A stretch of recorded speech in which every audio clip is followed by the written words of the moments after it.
Hello nerds and nerdettes, welcome back to the channel where once again we have a new video for you guys. Today being the video I love so much, which is a beautiful haul video. Today we'll be going over everything that I picked up in the month of July 2023. But before we get into the brunt of the haul, a quick reminder that if you're looking for any of these books that I picked up or any of the books behind me, or that I've reviewed, to use the channel sponsor, organicpricebooks.com. Use the discount code STAYNERDY for $2 off your order, or you can use the discount code STAYNERDY, ship it together when ordering 3 or more books to get 5% off. It's a great way to help support the channel. Also, for those of you that are not aware and are manga lovers, I am a Right Stuff affiliate, so if you are trying to track down any manga or pick up any manga and would love to support the channel, head down to my links and use my code down below. But other than that, let's jump into the haul. Enough dilly-dally, and let's start with manga, and then of course work our way into indies, and then the big two. But first comes manga. My first and only pickup for manga is A Silent Voice, the complete collector's edition book 2. I've had book 1 for quite a while. It was time to just finish the series. Between the two collector's editions, or complete collector's editions, that seems like a mouthful, it does collect all of A Silent Voice. I have not read this. I'm super excited to read it. I think I may have read a couple chapters online at some point in my life, but it's not super fresh up here, so definitely excited to dive in. This is obviously a oversized trim manga volume, so you're going to get oversized art. Also, the page quality is beautiful, and I am a sucker for hardcovers in general, especially oversized hardcovers. So definitely pumped to complete a series in my collection. I love completing series in my collection, much like you guys probably do. It gives me weight of relief once I finally complete something, and that is A Silent Voice being completed, finally. But that wraps up manga, so let's go ahead and jump into my indie books. First up for my indie books is Atomica, God is Red. Yet another story I have not read, and I am super excited to dive into and pump a review out for you guys, because I feel like I've heard nothing but good things pertaining to this story. From what I've heard, it is very reminiscent of Watchmen in a lot of ways, where there's a realistic, grounded take on superheroes, but it's almost a deconstruction in a way, showing what negative aspects could happen when a superhuman comes to be. But the story does take place during Cold War era, and the first nation to create a superhero or a super soldier is none other than Russia. So it is a very interesting concept to explore, to see how the rest of the world is going to react to Russia obtaining the first superpowered being, which is so interesting just to think about on your own. But of course, somebody wrote a book about it, so I don't have to. I can just dive in and enjoy the story. But that wraps up this book. Let's jump to the next. Next up is going to be Coda by Boom Studios. This is a beautiful book as far as the design and the artwork inside. The internals are immaculate. As far as the story, it does follow a silent protagonist that is unable to speak, trying to save or rescue his wife. I believe it was nominated for some form of award, either an Eisner or something along those lines, because of just how amazing the art is. If you have this in your collection, you probably flipped through it and your jaw dropped, very similar to mine when I flipped through it. Very excited to have it in the collection and get to read it. It is a beautiful book, very simple, but Boom, for some reason, just knows how to put out books that catch my eye as a reader, and that's exactly what this is. As soon as I saw the cover, as simplistic as it is, I just told myself I am 100% picking that up, and I did. But that wraps up this book. Let's jump to the next. Next up is a Rick Remender book, which is The Scumbag, the deluxe edition. This is a beautiful book. Anything I say about the look of the book, you can probably apply to any Rick Remender book in general, because for some reason anything that he writes gets published in this massive trim. You have a decent page count as well, a fairly thick book, all wrapped in a package that is or has a cover price of $50, while absolutes are $150. So, such an amazing package, so much bang for your buck here when it comes to Remender books. When you're reading it, it feels like you're reading something important, and that's just any Remender book in general, but enough gushing about that. This story does follow a not so great character that is tasked to save the world. I am currently reading through it for a review for you guys, so I'll obviously elaborate upon my thoughts during my reading experience during that review. So look out for that, but I don't want to get too much into details about the book just because obviously I'll be putting out a review probably somewhere in the near future. But we can jump to the next book. Next book is going to be another Rick Remender title, as well as another finished series, which is awesome, like I said, which is Deadly Class Book 4. So all 4 of the hardcovers collects all of Deadly Class. This is such an interesting and awesome concept. I'm going to kind of describe it the way most people do, which is take Harry Potter and then add in assassins, violence, death, drug use, and that is what Deadly Class is. I'm sure a lot of you guys' heads or eyes sparked up hearing the description, but such an amazing art or story with amazing art. The color palette alone just draws you in. It's so different. It's in a lot of ways reminiscent to Paper Girls, how that color palette kind of drew you in depending on the tone of what was happening. This is very similar to that. Such an amazing series. A lot of people say this is Rick Remender's best series. I'll kind of elaborate into that during a later video that we'll get to on the channel, but still super pumped that Deadly Class is finally finished and it's in these beautiful, massive hardcovers. But that does wrap up indie titles, so we can jump into my DC books. First up for DC is Nightwing Volume 3, Battle for Bloodhaven's Heart. This is the run that's being done by Tom Taylor, which is absolutely phenomenal, by the way. The art is incredible. So many interesting things being tried during this run in general.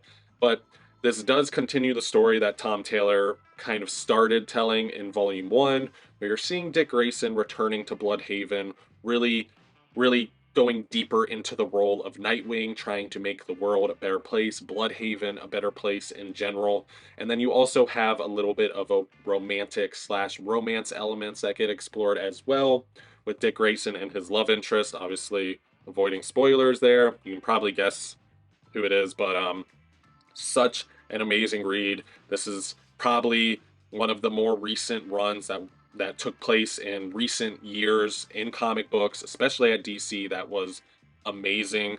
Such a great read. But this is definitely worth checking out. I'm hoping for an omnibus. It definitely deserves it, especially because of the art alone. So fingers crossed on that. But that finishes this book. Let's jump to the next. Next up is Superman Camelot Falls, the deluxe edition. I did do a review on this book, which I can leave up above. This is a very interesting era for Superman because you find a Clark Kent that is trying to get comfortable once again in the mantle of Superman post the events of Infinite Crisis. So overall, an interesting era in general for a lot of heroes, but it also kind of explores the relationship between Lois Lane and Superman, and how being Superman and being Clark Kent and kind of the dual personalities between the two can kind of get in the way when it comes to his personal life. And you'll also see a very conflicted Superman as well, questioning his impact on society, humanity, and the planet Earth, and if he exactly belongs as an adopted son of Earth in general. So definitely an interesting story. You get to see Superman in a very different role than he typically plays, and it's definitely worth the read, but we'll jump to the next book. Next up is Batman Ninja Turtles, the Omnibus. This collects Batman Ninja Turtles 1, 2, and 3, and it is exactly what the title describes it as. You have Batman working with the Turtles, or the Ninja Turtles working with Batman, depending on the setting and what exactly takes place. It's really a lot of fun in general. I did do a review, which I can leave up above, but overall, this is definitely something that allows your inner child to just run wild. You get to see a lot of amalgamations. Um, the Ninja Turtles or Batman go up against the other characters' rogue gallery and kind of how that would take place, who would win. It just lets the mind run wild. It's very creative and a lot of fun, but not too much to say about it because honestly, it's just Batman and Ninja Turtles kind of just kicking ass and going about their day. But that does wrap up this book, so we'll jump to my next DC book. Or should I say, pair of books. This is Justice League International, volumes 1 and 2. I was able to pick these up thanks to Jake from The Brave and the Boys. Check out his YouTube channel, it's a great channel. But this is a very interesting era for the Justice League team and kind of DC in general. You get to see the Justice League take in a revolving door of characters as well as take up a very comedic style of storytelling that takes place throughout this particular run. The art throughout is amazing. If you really want to know more about a lot of DC characters that aren't exactly talked about, then this is the book for you as well. If you can't tell from this cover alone, there is so many characters that make an appearance on the Justice League team throughout this run. It is such a great read. It's very different.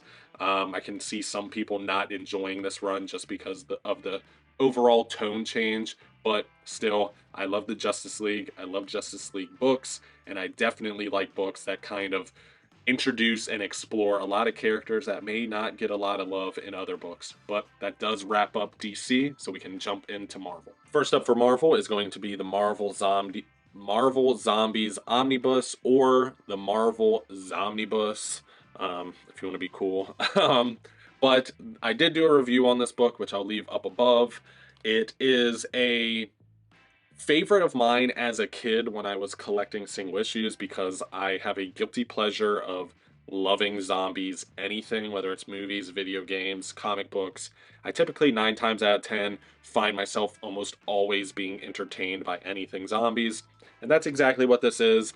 It's entertaining to say the least, but you're not going to really be looking at anything that's going to be contributing to the continuity or the storyline of a lot of Marvel characters. This does not even take place in the 616 universe, so obviously a lot of events that take place throughout this omnibus don't exactly matter if you want to read because of continuity's sake, but still, it is a lot of fun. Me as a reader, not necessarily as a critic or a reviewer, I love this title.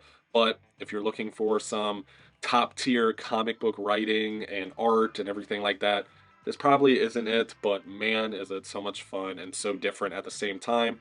Not to mention Robert Kirkman writing a Marvel comic, which is badass as well. But that does wrap up Marvel Zombies. Let's jump to the next Marvel Omnibus. Next up is going to be X23, the Omnibus, Volume 1. Fingers crossed for them to continue this line.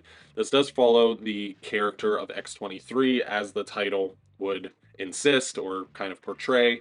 I did leave or do a review, which I'll leave up above, on this particular Omnibus. I also did a review for it, a guest review on Organic Price Books YouTube channel as well, so if you want to check that out as well. But I am a huge fan of X23.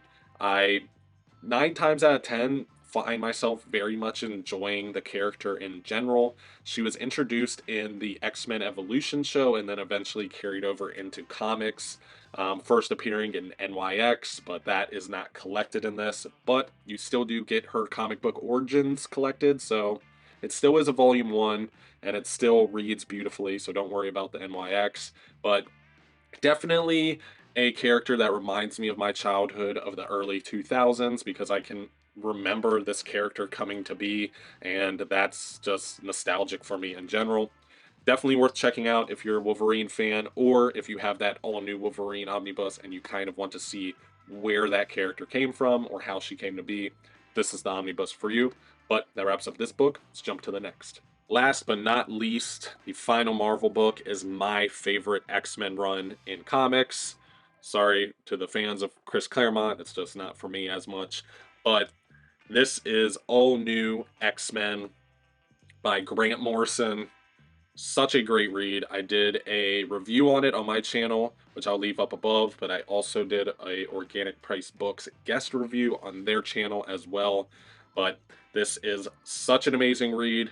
The art is pretty beautiful in my opinion. I do know some people don't necessarily like how many times it changes artists, but nonetheless, the writing is immaculate.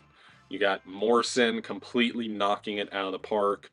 The deep dive into a lot of relationships and kind of not so great traits pertaining to the X-Men. A huge twist at the end as well. Two new characters introduced, Phantom X as well as Zorn. It is awesome. I love this run in general. That's exactly why it's my favorite X-Men run. And of course, once they reprinted the Omnibus, I had to snag it and get it into the collection. But that is our final book, so that does wrap up our haul. And that does wrap up today's video. Thank you so much for watching. As always, sound off down below. Let me know what you guys picked up in the month of July. I am not only curious as a fan, because I want to know if there was any book that I was sleeping on, but also as a community member, I would love to know what the other community members are picking up, adding into their collection, or just enjoying reading in general. But if you are not a part of the community member, hit that subscribe button to join the Illuminati. Also, if you could do me a favor, because we're trying to hit our next milestone of 1,000 subscribers, you could hit that thumbs up icon. And if you enjoyed today's video or any of my previous videos that you may have watched, do yourself a favor and hit that bell icon. That way you can get notified anytime I put out content.